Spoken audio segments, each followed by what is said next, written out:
2万头倭寇突然来袭，戚继光率领3000新军前去迎敌，所有人都觉得他们这是以卵击石。哎，这帮人还不知道自己要去送死呢，太威风了！说什么呢？有本事你去啊！啊，你们天天个个跟个胆小鬼一样在这儿耗着，有本事上战场，有什么权利说别人啊？上次咱们2万人打了1000倭寇，打了半年都没打呢。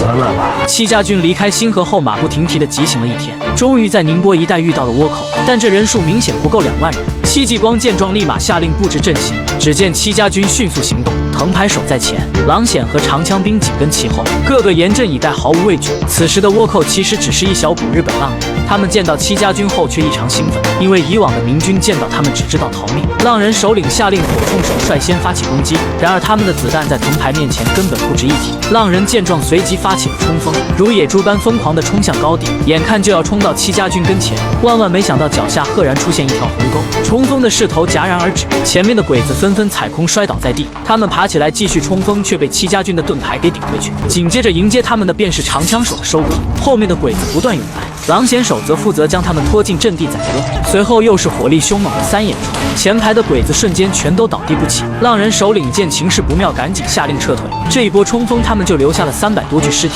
而戚家军只有几人轻伤。这时突然传来急报，在他们离开后不久，上万倭寇朝新河发起了袭击。戚家军大多数士兵的家眷都在新河，手下们纷纷嚷嚷着要回去保家。可戚继光分析出台州才是倭寇的目标，回新河的话就正中倭寇的下怀。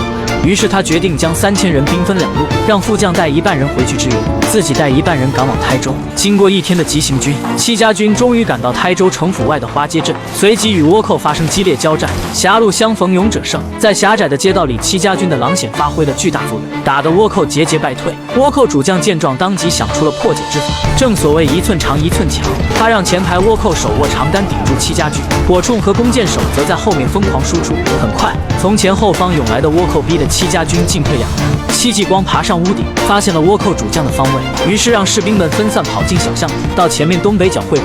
倭寇主将得知后，随即调兵遣将，最后成功将戚家军逼到了主街，试图在此围剿他们。密集的火力围攻让戚家军寸步难行，虽然用藤牌挡掉了大部分倭寇，但再这样僵持下去，迟早会被倭寇突破防御。而作为大杀器的虎蹲炮小队却被躲在了后面，眼看就要把戚家军逼上绝路。好大喜功的倭寇少主突然带着铁炮队，违背主将的命令来到了前线。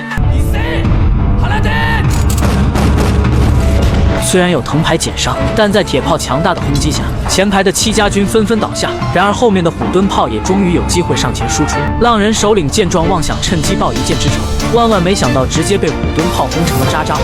戚家军在虎蹲炮的加持下，瞬间扭转战局，1000多兵打败了近2万头倭寇，而另一半戚家军也及时抵达战场，保住了新河。此亦是中国战争史上灵活用兵、以少胜多的典型战略。戚继光在关键时刻判断准确，机动迅速，率领戚家军在台州附近的新河、花街、上丰岭、长沙等地连续9次挫败倭寇。此后，倭寇再也不敢大规模进犯台州等地，浙江倭患基本被荡平。